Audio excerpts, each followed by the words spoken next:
When was the last time you watched an anime or read a manga that truly resonated with you? No, I'm not talking about your favorite turn your brain off kind of shonen, your favorite harem comedies, or any of your go-to shows that were simply entertaining for entertainment's sake. Without invalidating the value in these, I'm more so talking about the stories that really struck a chord in you. The characters, circumstances, and events that felt so real to you, you felt like a part of you was being lived out on screen. It didn't have to be a carbon copy of your life, but a part of yourself was enveloped in the story, and perhaps even that part of you called out your name. And for the first time in a long while, you chose to listen, invoking a deep self-reflection, a reevaluation of your attitudes, or simply brought out the overwhelming emotions you didn't know how to process or express. Maybe even the scope of this question need not even be restricted to anime or manga. Rather, let's extend this to a broader view of the vast, literary, cinematic, and, yes, Japanese storytelling arena at our disposal. And so I ask you, if, for even one moment in time, you felt a truly deep connection to a certain character, scene, line, or idea, what story would that be?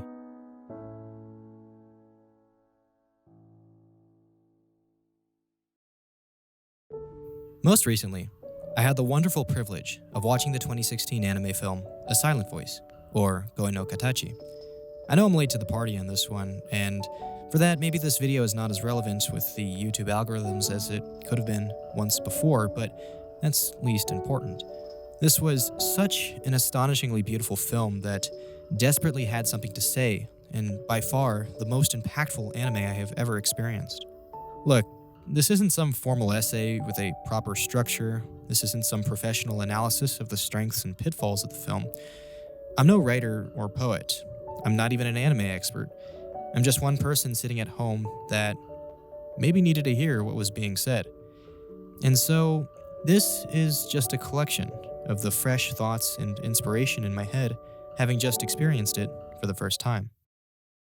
A Silent Voice was a rather raw, yet riveting depiction of the human condition, an eye-opening coming-of-age tale about bullying, guilt, friendship, and redemption.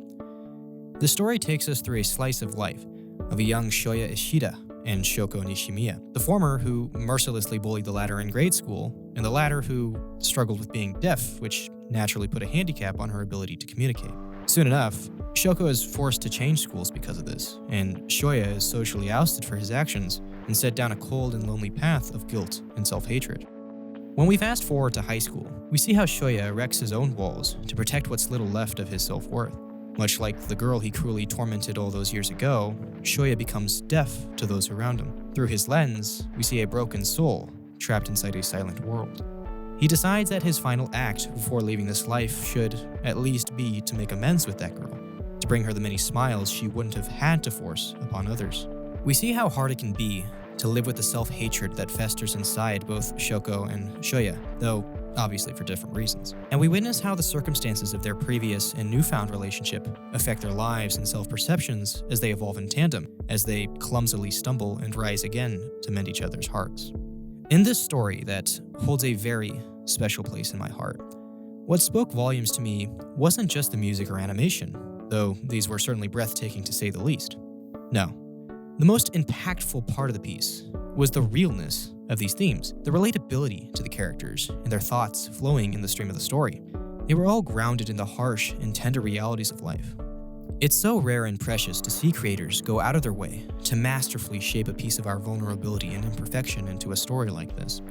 And not only that, but manage to frame it with undertones of warm familiarity, reminding us of the finer things in life, while still touching on deep and harsher themes like self-hatred, social isolation, and even suicide. Whether it's the ups and downs with friends, enjoying the thrills and freedom you feel riding a roller coaster, sharing a special moment on a bridge, witnessing the brilliance of fireworks, forcing a fake smile, or even crying in solitude, it is these depictions that gently remind us how delicate we really are. Happiness, sadness, loneliness, fear, anger, these are all instinctive, natural conditions that don't have to be brought about by devastating tragedy or drawn-out climactic buildup. You don't have to be caught up in a fantasy world or Homeric adventure. You don't need a fancy or complicated reason to feel these emotions. We can feel sad for a reason as simple as the sky is gloomy. We can feel happy because the sky is clear and sunny. There could be any number of reasons to feel any number of ways, and that's the frailty the vulnerability of the human condition. None of these themes, or events, or characters were particularly fantastical, flowery, or extravagant. They were thought-provoking. They were simply real. I've always thought, what strange creatures we are, to be vulnerable to the figments of others' imaginations. Sad as this may be, though, sometimes what we miss or forget from life, we can be reminded by fiction. Nature and friendships, family and self-love, kindness and listening. Sometimes we needed that escape to bring us back home, and that's okay. It's easy to fall in love with loneliness. Words can hurt, life's curveballs can hurt, our self-perceptions can hurt.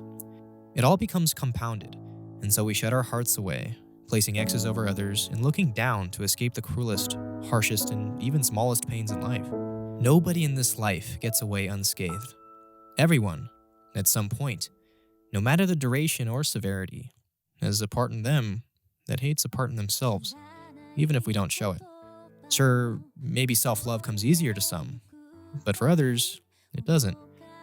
We are drawn to stories like this to relate to how cruel life can be, but also to recall the richer, sweeter moments of it. To be reminded of what life can be, and that the moment you are worthy is the moment you see that. It is stories like A Silent Voice that have the capacity to make you a better human being, one capable of empathy and, well, listening.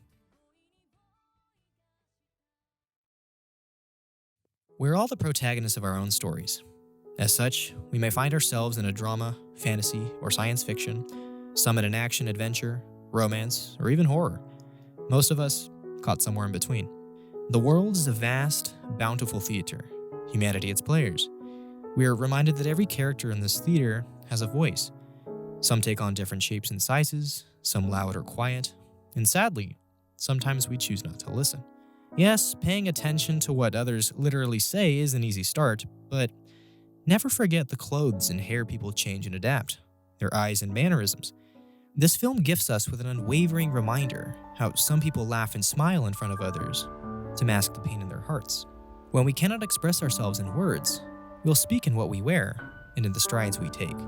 It is only through the act of listening can we truly cultivate friendship and understanding.